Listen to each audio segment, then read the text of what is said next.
The morning sun cast long shadows across the crystalline desert of Kepler 442b, as Scout Commander Zixith adjusted his heat shields one final time.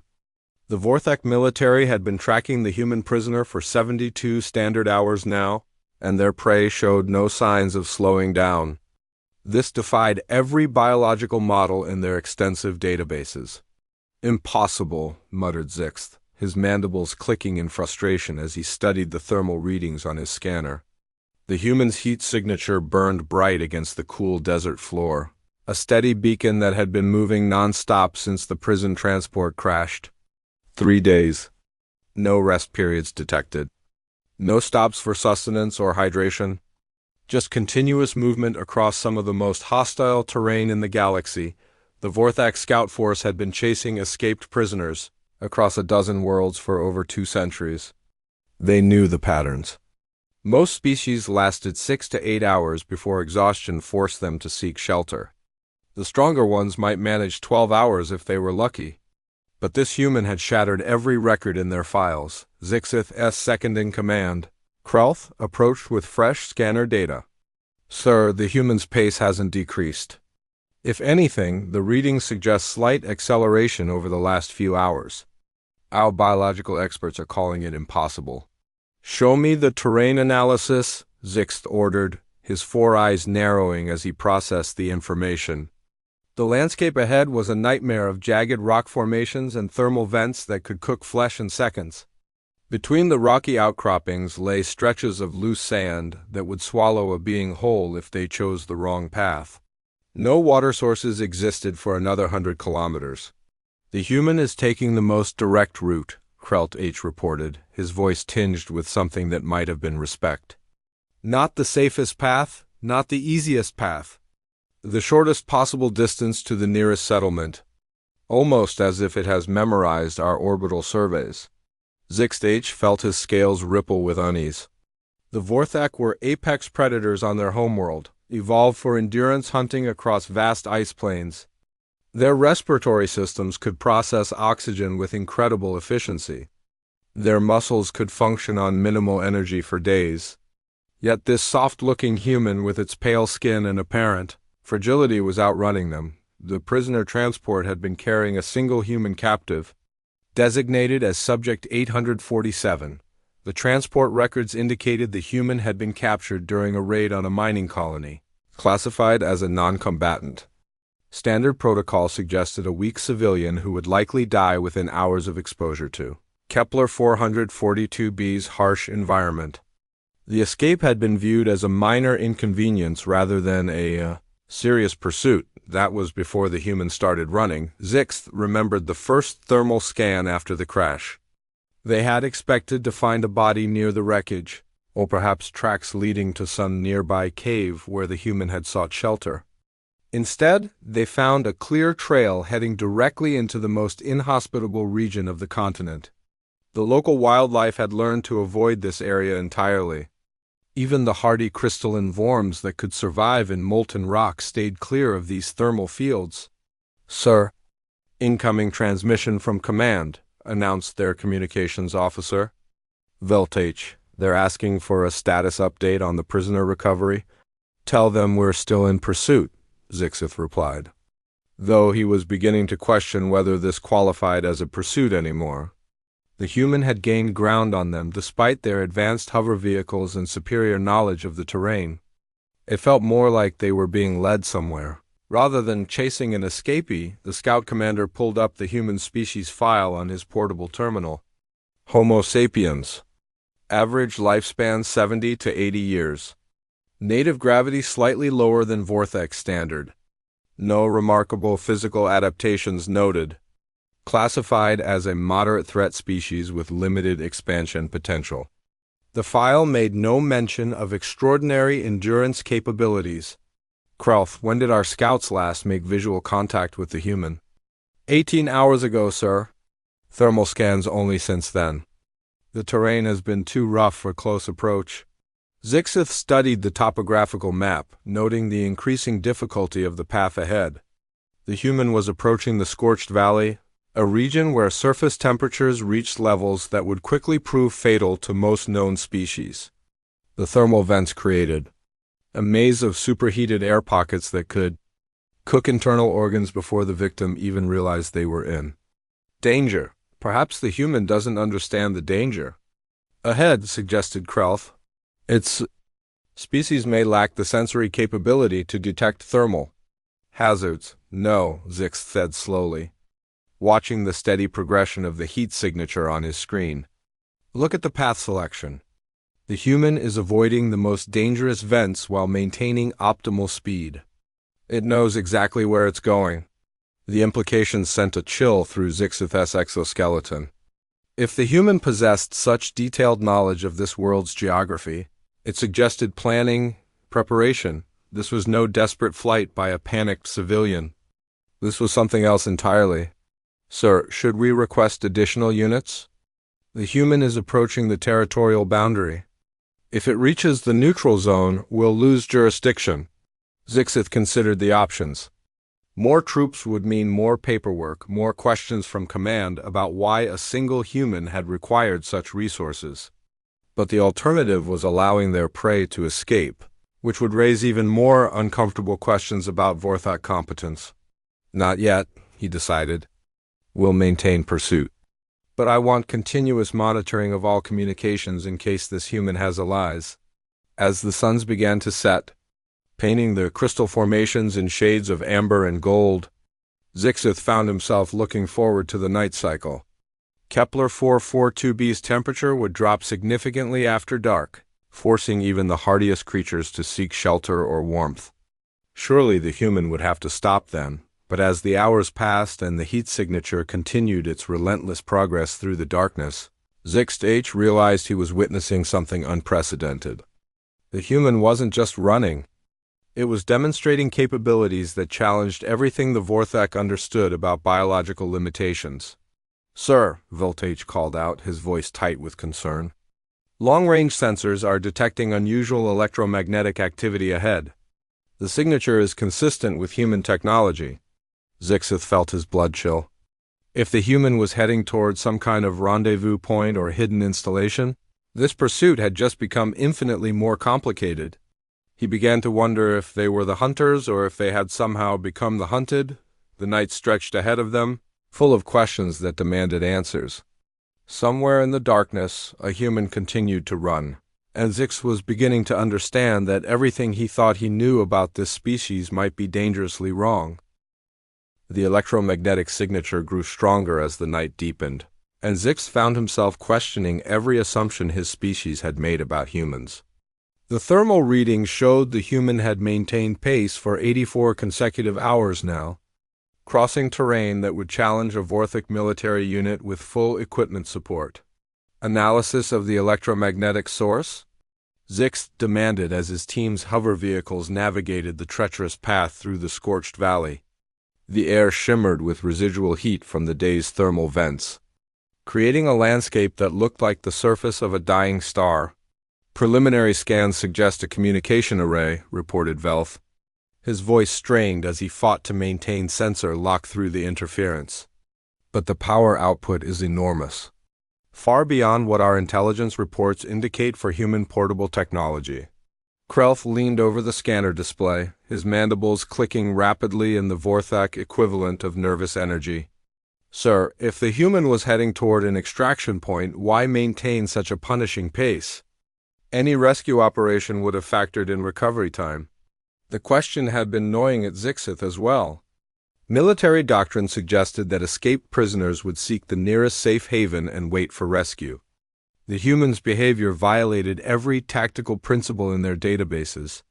Instead of conserving energy and avoiding detection, it was broadcasting its location through sheer persistence and heading directly toward what appeared to be a major installation. Maybe it's not running toward something, Zix mused aloud. Maybe it's running from something else. The thought sent ripples of unease through his team. The Vorthak had been the dominant military force in this sector for generations. Their ships controlled the space lanes. Their ground forces had never been defeated by any known species. What could possibly make a human fear them less than whatever lay behind? As the hours stretched toward dawn, Zixith received an encrypted communication from Fleet Command. The message was brief but disturbing. 3 more prison transports had reported similar incidents across the sector. Human prisoners exhibiting impossible endurance, escaping into hostile terrain, heading toward unknown destinations. "Sir," Valve interrupted his thoughts. "We're receiving a transmission. The source appears to be directly ahead of us. From the human?" "No, sir, multiple sources. The electromagnetic signature has resolved into at least 15 separate transmitters." Zixith felt his secondary heart skip a beat. 15 transmitters meant 15 potential humans, possibly more. If this was some kind of coordinated rescue operation, his small scout unit was dangerously outmatched. But something about the pattern didn't match standard extraction. "Protocols. Put it through the translators, and let me hear it." The static-filled transmission crackled. "Through their communication system."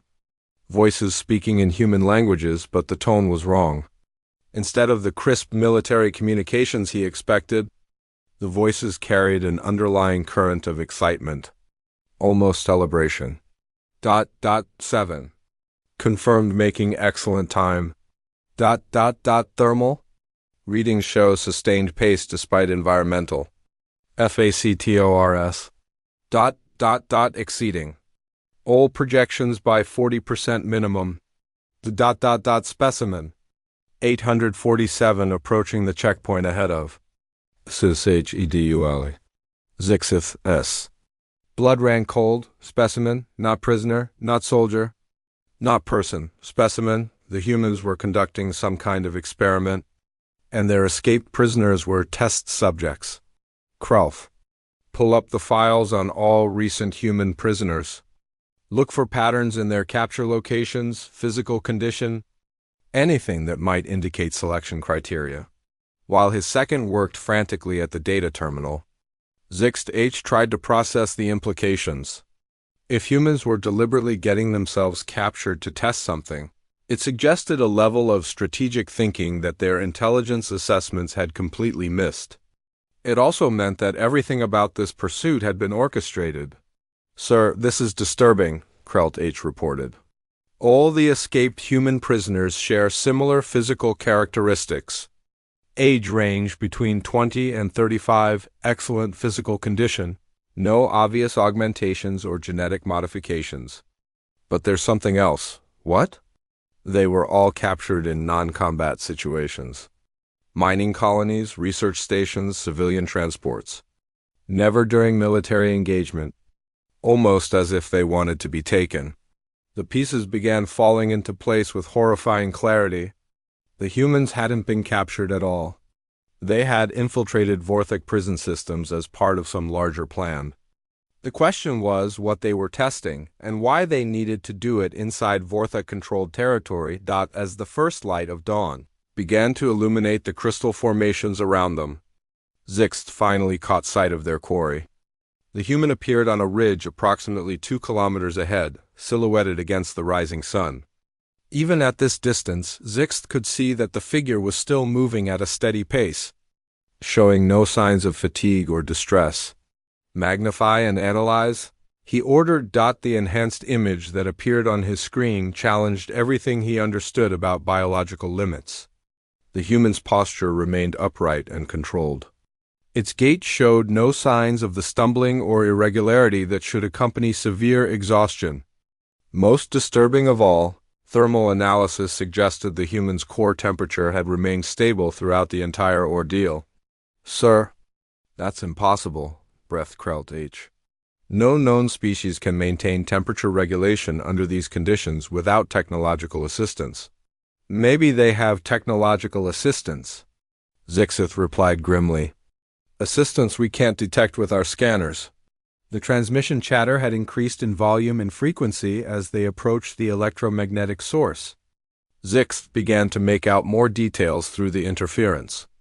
References to Phase 2 and baseline establishment suggested this was only the beginning of whatever the humans were planning.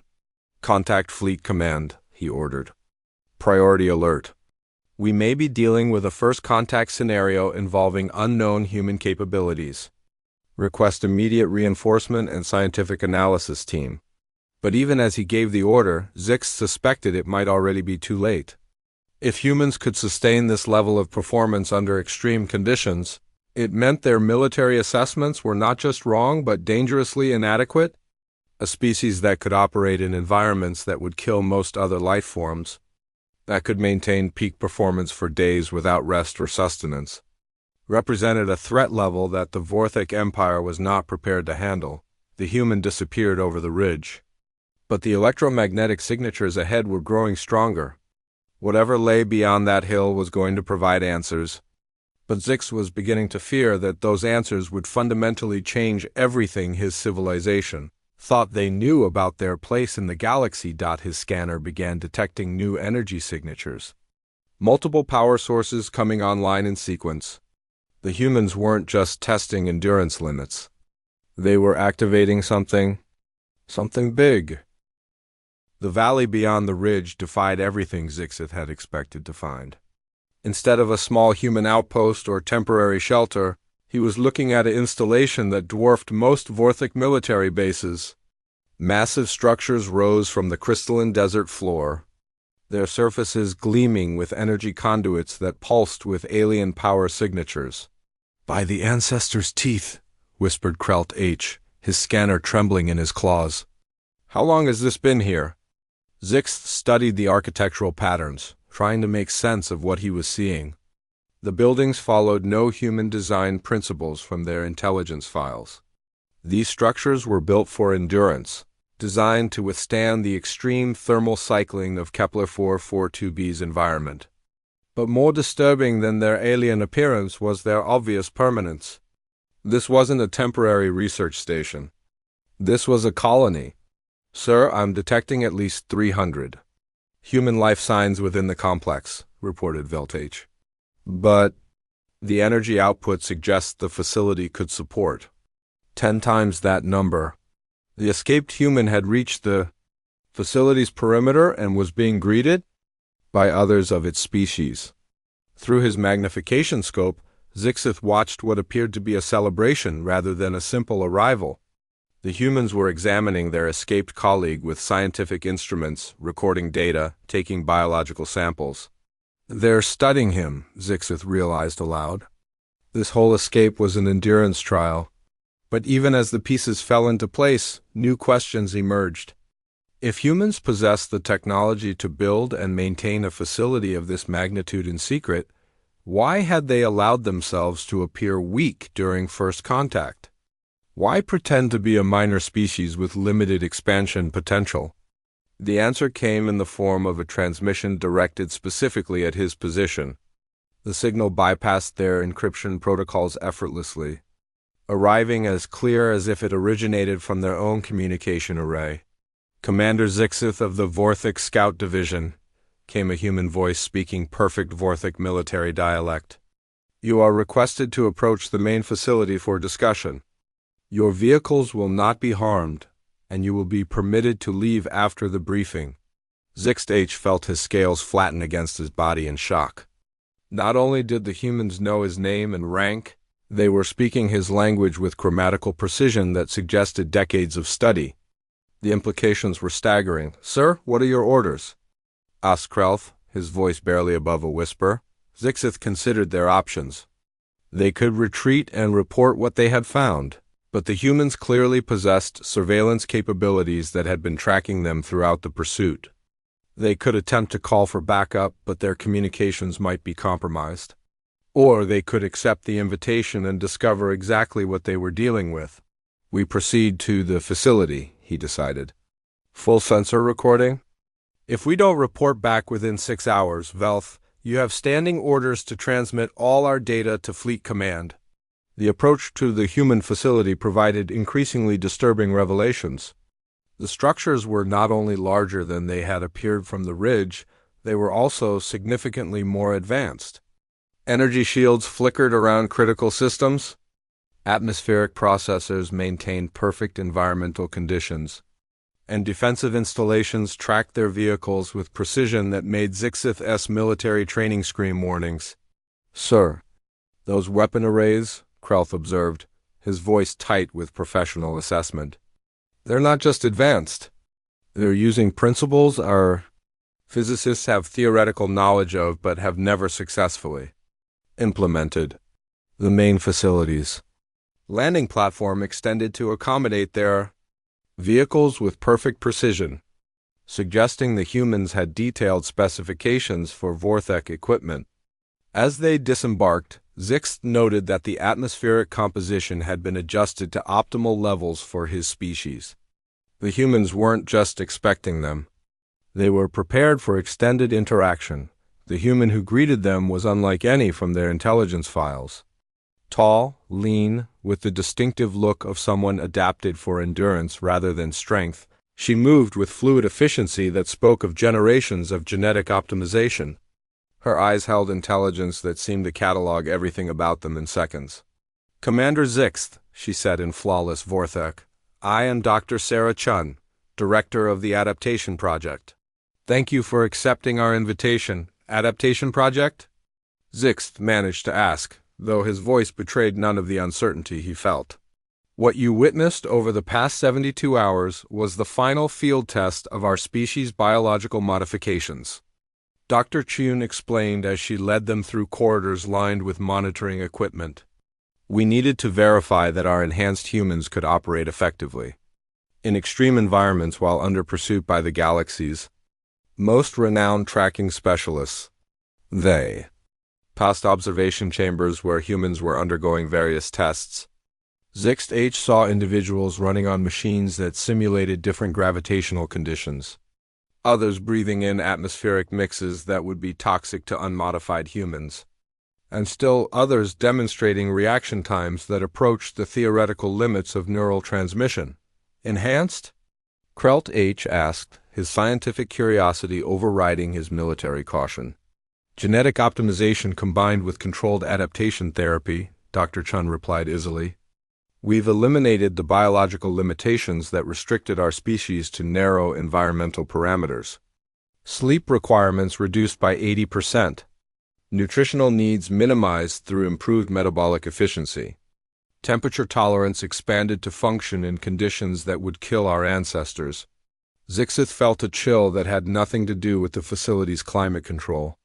"Why show us this? Why reveal your capabilities?" Dr. Chun stopped before a massive display screen showing a galactic map.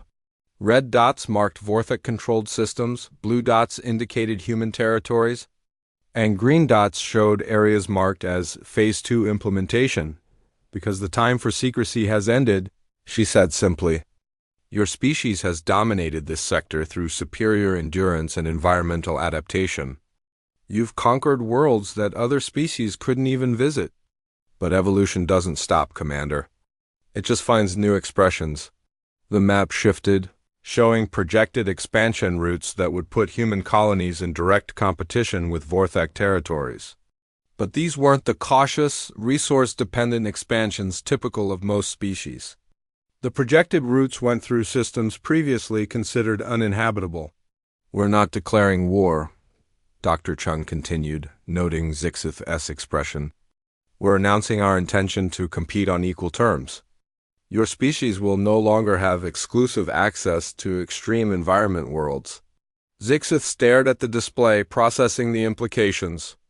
The Vorthek Empire's power base rested on their ability to colonize and control worlds that other species couldn't survive on. If humans had eliminated that advantage, the balance of power in the galaxy would shift fundamentally. "The escaped prisoner," he said finally. "It was bait. Subject 847 volunteered for the demonstration," Dr. Chun confirmed. "We needed proof that our modifications could outperform Vorthek endurance capabilities under field conditions. The results exceeded our projections." As they were led to a conference room for the formal briefing, Zix realized that his species was facing something unprecedented. Not just a new competitor, but a species that had deliberately evolved to match and surpass their greatest natural advantages. The galaxy was about to become a much more interesting place. The conference room hummed with subtle energy as holographic displays materialized around the table, showing detailed biological readouts that made Zixith's scientific training rebel against what he was seeing. The human modifications weren't just improvements, they represented a fundamental reimagining of biological possibility. Your medical staff will want to verify these readings, Dr. Chun said, gesturing to data streams that showed cellular efficiency rates beyond theoretical maximums. We've documented every stage of the adaptation process for transparency. Zixth studied the biological charts with growing unease. The human cardiovascular system had been redesigned to operate on minimal oxygen while maintaining peak performance. Their muscular structure had been modified to process energy with near-perfect efficiency. Most disturbing of all, their neural pathways had been enhanced to function effectively under extreme stress conditions. This level of genetic modification should be impossible without cybernetic integration, Krelth observed, his scientific background making him more capable of understanding the technical implications. How did you achieve biological enhancement without technological dependencies? Dr. Chun activated another display showing a complex molecular structure. We didn't modify our genes, Commander. We activated dormant sequences that already existed within human DNA. Your species evolved for endurance in cold environments. Ours evolved for adaptability across multiple environmental conditions. We simply unlocked the potential that was always there. The statement sent chills through Zixith's exoskeleton. If humans possessed latent genetic capabilities that could be activated rather than artificially introduced, it meant their species had been fundamentally underestimated from first contact. The escaped humans from our other facilities, Zixt said slowly. They were all part of this testing program? 15 separate trials across different environmental conditions, Dr. Chun confirmed. Arctic worlds, desert planets, high radiation zones, low-gravity environments. We needed to verify that our adaptations were universally effective, not limited to specific conditions. A new display showed the results from all 15 test scenarios. In every case, the enhanced humans had not only survived conditions that would challenge Vorthek military units, they had thrived. Their performance curves showed consistent improvement over time, rather than degradation from stress. Your people will want proof that this isn't some elaborate deception, Dr. Chun continued. We're prepared to provide medical scans, genetic analysis, and live demonstrations. Full transparency. Zixith appreciated the offer, but he was beginning to understand that verification would only confirm his worst fears. What do you want from us? Why this demonstration? Partnership, Dr. Chun replied, and the simplicity of the word made it somehow more threatening than any military ultimatum. The galaxy is vast enough for both our species to expand without conflict, but that requires mutual respect and acknowledgement of capabilities. The holographic display shifted to show territorial maps with proposed boundaries. The human expansion zones avoided direct overlap with core Vorthek systems, but they encompassed worlds that the Vorthek had considered their exclusive domain due to environmental extremes. You're asking us to surrender our environmental advantage. Zix states, we're informing you that your environmental advantage no longer exists, Dr. Chun corrected. The question is whether we move forward as competitors or collaborators. Velth, who had been silently recording everything, finally spoke up. What about other species? If humans can adapt to any environment, what happens to the territorial agreements that maintain galactic stability? It was an excellent question, and Dr. Chun's response revealed the true scope of their planning. Other species will need to rely on technological solutions to expand into extreme environments.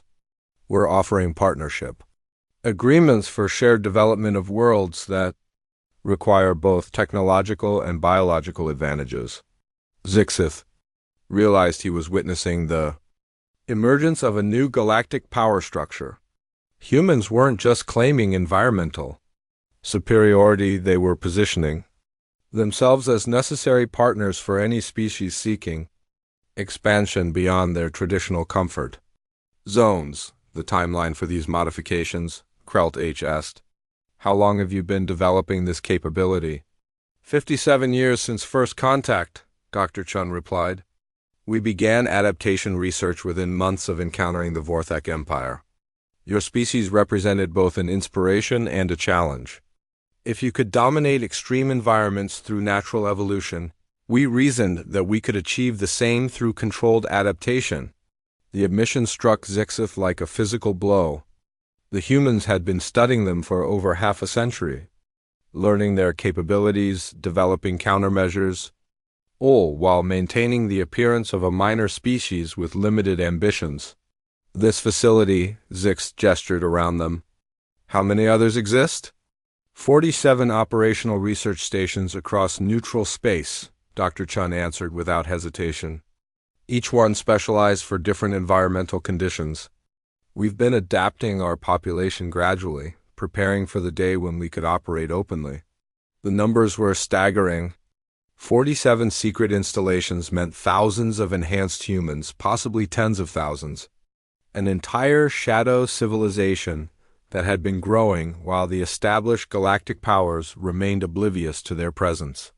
Sir, Velth said urgently, we need to contact Fleet Command. Dr. Chun nodded approvingly. Please do. We've prepared a complete briefing package for your military leadership. This conversation is being recorded with your permission for transmission to appropriate authorities. Zixt H felt trapped between military protocol and diplomatic necessity. Protocol demanded that he treat this as a potential threat requiring immediate military response. But diplomatic reality suggested that humans had already moved beyond the point where military action would be effective. What happens if our leadership decides your expansion represents a threat to galactic stability? He asked directly. Then we proceed with our plans anyway, Dr. Chun replied calmly. But we'd prefer cooperation to competition. Enhanced humans operating in extreme environments could provide services that benefit all species. Mining operations on worlds previously considered uninhabitable. Research stations in hazardous systems. Rescue operations in environments that would kill conventional explorers. She activated a final display showing economic projections for human-assisted development of previously unusable worlds. The potential resource gains were enormous, enough to fund expansion for multiple species while providing technological advancement that would benefit everyone.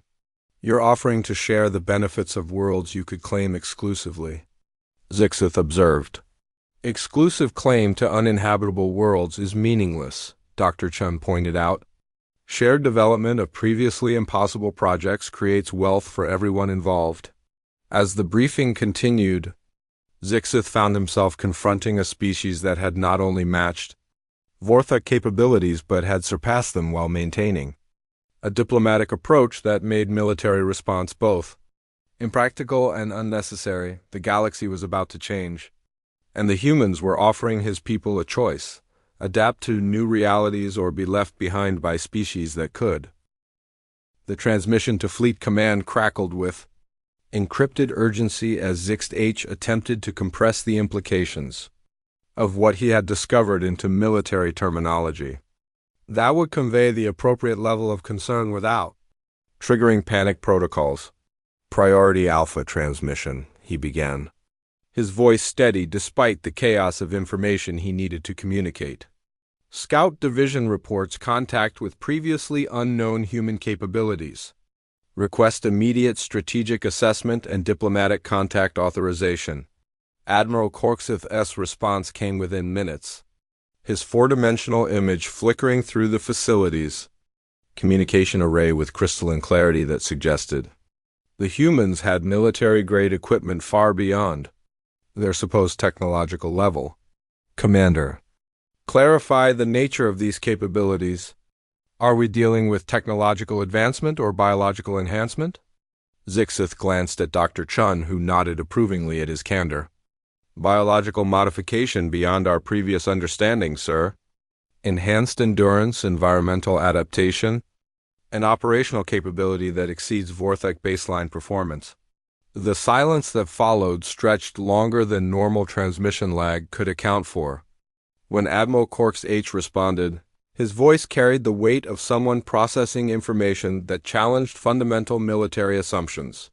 Commander, you are authorized to continue diplomatic contact. Full documentation required. Strategic Command is convening emergency session based on your preliminary report. Dr. Chun activated a new holographic display as the transmission ended. Your leadership will want verification of our claims. We're prepared to provide scientific data, medical analysis, and live demonstrations. The display showed a laboratory where enhanced humans were undergoing stress testing that would have challenged Vorthek military conditioning. Individuals operating in atmospheric compositions that should have been toxic, maintaining peak performance in temperature ranges that exceeded survival thresholds, demonstrating reaction times that approached the theoretical limits of neural transmission speed. The individual you've been tracking for 72 hours, Dr. Chun indicated a particular test subject, is currently beginning another endurance trial. This one will last 120 hours across terrain that our surveys indicate has never been successfully crossed by any known species. Zixith watched the enhanced human begin what appeared to be an impossible journey across a landscape that resembled the surface of an actively volcanic world. The environmental readings showed temperatures that would melt most metals, atmospheric conditions that would corrode standard protective equipment, and terrain that shifted constantly due to geological instability. Why push the limits so far? Krelt H. asked, his scientific curiosity overriding military caution. What practical application requires such extreme capabilities? Dr. Chun's response revealed planning that extended far beyond military considerations. Galactic expansion requires the ability to establish operations in environments that are currently off-limits to biological life. Neutron star research stations, gas giant atmospheric mining, planetary cores where exotic matter can be harvested. We're not just enhancing human capability, we're expanding the definition of habitable space. The implications struck Zixth with devastating clarity. If humans could operate in environments that were currently accessible only to robotic systems, they would gain access to resources and strategic positions that could shift the balance of galactic power permanently. Your modifications? He said slowly, they're not temporary adaptations. This represents permanent evolution. Controlled evolution, Dr. Chun corrected. We've maintained the ability to modify our adaptations based on specific environmental requirements. A human adapted for deep space operations can be further modified for underwater environments if necessary. The flexibility of their biological modifications represented something unprecedented in galactic history. Most species were locked into evolutionary patterns that limited their environmental range. Even the Vorthek, with their legendary endurance capabilities, were constrained by their specific adaptations for cold weather survival. The diplomatic implications alone, Voltage observed, will require complete reassessment of territorial agreements, resource allocation treaties, and military defense strategies. Dr. Chun nodded approvingly. Which is why we're beginning with transparency rather than territorial expansion. We want other species to understand our capabilities before we begin large-scale colonization efforts. A new alert sounded through the facility, and Dr. Chun activated an emergency communication channel. The voice that came through spoke human language, but the urgency was universal. Dr. Chun, we're receiving multiple incoming signals from Vorthok Fleet Command. Ships are adjusting course toward our position. Zixith felt his secondary hearts accelerate. How many ships? Dr. Chun checked her display before answering. 17 vessels detected so far. Mixture of scout ships, military transports, and what appears to be a scientific analysis vessel. The response was larger than Zixith had expected, but smaller than a full military assault. Strategic Command was taking this seriously, but they weren't treating it as an immediate threat. Yet, Dr. Chun, he said formally, I need to recommend that you prepare for diplomatic contact under military protection protocols. Our leadership will want to verify everything you've shown us, but they'll also want to ensure that your capabilities don't represent an imminent threat to galactic stability. Understood, she replied calmly. We've been preparing for this moment for decades. Our diplomatic team is ready for formal contact, and we have scientific data prepared for independent verification." As they spoke, the holographic displays around them showed increased activity throughout the facility. Enhanced humans were moving with coordinated efficiency that suggested extensive preparation for this exact scenario. Their movements displayed none of the tension or anxiety that would be expected from a species facing potential military confrontation. "You've wargamed this scenario," Zixith realized. "Extensively," Dr. Chun confirmed. "We've modeled diplomatic contact with every major galactic power under various threat conditions. Our responses are prepared to encourage cooperation while demonstrating that military action would be both unnecessary and ineffective." The statement carried implications that made Zixith's military training sound warning signals. If humans had prepared for military confrontation with confidence that they could survive or prevail, it suggested capabilities beyond what they had already revealed. Dr. Chun, in the interest of preventing misunderstandings that could lead to conflict, what should I recommend to Fleet Command regarding military posture? Her response was immediate and precise. Standard diplomatic protocols with enhanced sensor monitoring. We'll submit to inspection, provide biological samples for analysis, and demonstrate our capabilities under controlled conditions. But we'll also make it clear that force containment or territorial restrictions are not acceptable options. As the Vorthic fleet approached and first contact protocols activated, Zix realized that he was witnessing more than the emergence of a new galactic power. He was observing the beginning of a new era where the fundamental rules of interstellar relations would need to be completely reconsidered. The humans weren't just joining galactic civilization.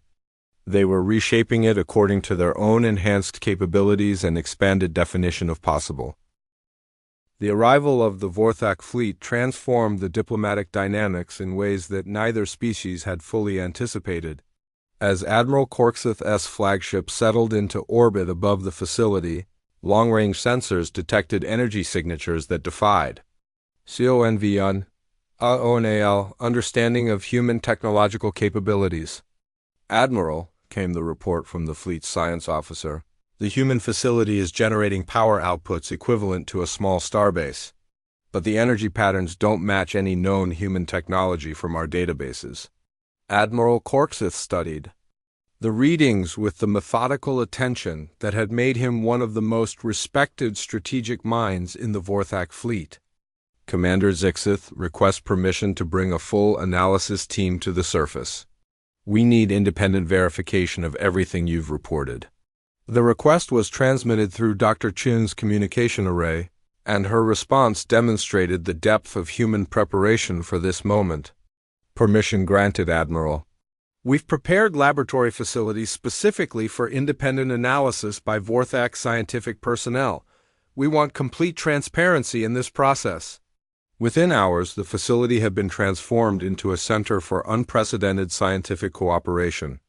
Vorthak biologists worked alongside human researchers, examining genetic modifications that challenged their understanding of biological possibility.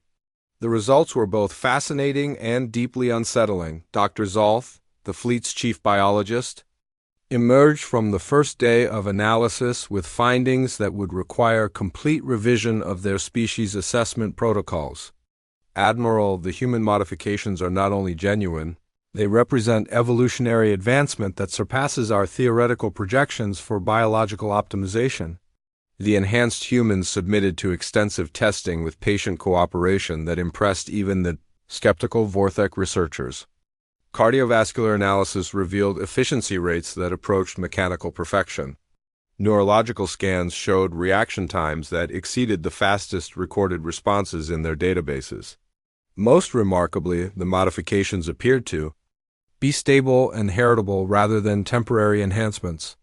"They're not just individual improvements," Dr. Zalt H. reported during the evening briefing. "These modifications can be passed to offspring with minimal degradation. The humans have achieved evolutionary advancement in a single generation." Admiral Corks processed this information while studying tactical projections that grew more complex with each new revelation about human capabilities. Dr. Chun, I need to understand your species' intentions regarding territorial expansion and resource competition. Dr. Chun activated a comprehensive display showing proposed human expansion routes overlaid with current galactic territorial boundaries. Admiral, our expansion plans are designed to access previously unutilized resources rather than compete for existing territories. We're interested in worlds that are currently considered uninhabitable. The projection showed human colonies planned for systems that existed at the edges of known space, worlds with extreme environmental conditions that had been cataloged but never seriously considered for development. Volcanic planets with atmospheres that would corrode standard equipment, ice worlds with temperature ranges that would freeze most biological processes, high radiation zones where prolonged exposure would prove fatal to unmodified life. The economic implications are staggering, observed Commander Veltage, who had been analyzing the resource potential of the proposed human territories. These worlds contain mineral deposits that could supply the entire galactic economy for centuries. Dr. Chun nodded approvingly at his assessment, which is why we're proposing joint development agreements rather than exclusive territorial claims. Enhanced humans can provide the biological capability to work in these environments, while other species contribute technological expertise and infrastructure development. Admiral Corks H found himself facing a diplomatic puzzle that had no precedent in galactic history. The humans were offering partnership rather than demanding territory, proposing cooperation rather than claiming dominance. But their capabilities were so advanced that traditional military responses would be both impractical and potentially catastrophic. Dr. Chun, what guarantees can you provide that human expansion won't eventually threaten established territories? Her response revealed strategic thinking that impressed even experienced Vorthak military planners. Admiral, our expansion model is based on accessing resources that other species can't reach rather than competing for resources that other species already control. Conflict with established powers would interfere with our development goals. The logic was sound, but Admiral Corks's military experience made him cautious of any species with capabilities that exceeded known parameters. What happens when your population growth requires more territory than extreme environment worlds can support? Dr. Chun activated a population projection display that showed human expansion patterns extending far beyond the current galactic boundaries. Our modifications include reproductive control systems that maintain sustainable population levels relative to available resources. We're not planning exponential expansion. We're planning sustainable development across environments that are currently inaccessible. The conversation was interrupted by an urgent transmission from Fleet Command. The message came directly from the High Strategic Council, carrying authority that made even Admiral Corks H straighten with formal attention. Admiral Corkseth, you are directed to negotiate preliminary cooperation agreements with human leadership. Strategic analysis indicates that partnership represents optimal outcome for Vorthak interests. The transmission surprised everyone present, but Dr. Chun's response suggested that human intelligence capabilities extended far beyond what they had revealed. Admiral, your Strategic Council has been analyzing projections based on data we transmitted 18 hours ago, she explained calmly. We provided complete economic models, technological assessments, and strategic implications for human expansion to help them reach informed decisions. Zixtich felt his scales flatten with shock. You've been in communication with our high command? Standard diplomatic preparation, Doctor. Chun replied. We opened communication channels with all major galactic powers simultaneously. This facility represents only the Vorthak-focused demonstration. Similar presentations are occurring across the galaxy. The implications sent waves of unease through the Vorthak delegation. If humans were conducting coordinated diplomatic contact with all major powers, it suggested planning and organizational capabilities that dwarfed their previous assessments of human civilization. How many species are you contacting? Admiral Corks H asked with professional directness. 47 established powers, 36 developing civilizations, and 15 species that have achieved interstellar capability but maintain isolation policies, Dr. Chun answered precisely. Complete galactic integration rather than regional partnerships. Admiral Corkst H realized he was witnessing something unprecedented in galactic history. Not just the emergence of a new power, but the coordinated introduction of a species that had been preparing for comprehensive, diplomatic engagement on a scale that no civilization had previously attempted. Dr. Chun, what you're describing would fundamentally alter the structure of galactic civilization. That's the intention, Admiral. Enhanced human capabilities make possible projects that no single species could accomplish alone. Deep space exploration beyond current galactic boundaries. Research installations in previously impossible locations. Resource extraction from environments that have been inaccessible. As the negotiations continued into the night cycle, Admiral Corkst found himself confronting the reality that his species was being offered partnership in the most ambitious expansion project in galactic history. The humans weren't seeking to replace existing powers, they were proposing to expand the boundaries of possible civilization beyond anything previously imagined. The question was whether the galaxy was ready for such fundamental change. 6 months after first contact, Commander Zix stood on the observation deck of the newly constructed joint research station orbiting the neutron star designated as System X7 through the reinforced viewing portal. He watched enhanced humans working in environmental suits that would have been considered impossible. Just a year ago, the human technicians were installing deep space sensor arrays in radiation fields that registered beyond the safety limits for any known species. Their modified biology allowed them to function effectively despite exposure levels that would prove lethal to unmodified life within minutes. Most remarkably, they worked with efficiency and precision that seemed unaffected by the extreme conditions. Final installation complete, reported Dr. Sarah Chun through the communication link. Neutron star magnetic field analysis array is operational and transmitting data. The data streams flowing through the station's computers represented information that had been previously theoretical. Direct measurement of neutron star magnetic fields, gravitational wave detection from unprecedented proximity, and exotic matter analysis that would advance galactic understanding of fundamental physics by decades. Dr. Chun, biological readings show you've been operating in that radiation field for 18 hours. Zix observed with concern that surprised him. Even enhanced human physiology has limits. Her response carried the easy confidence that had become characteristic of enhanced human operations. Modified cellular repair. Mechanisms can handle this exposure level for approximately 48 hours before requiring recovery time. We're operating well within safety parameters. Admiral Corkst H materialized as a holographic projection, transmitting from the Vorthek flagship that maintained a safe distance from the neutron star's radiation field. Commander, preliminary analysis of the collected data indicates discoveries that will revolutionize our understanding of stellar mechanics. The High Strategic Council is impressed with the results of this partnership. The joint human Vorthek research project had exceeded all expectations, but it represented only one of dozens of similar operations occurring simultaneously across the galaxy. Enhanced humans were working with different species in environments that had been considered completely inaccessible, gathering resources and information that were reshaping galactic civilization.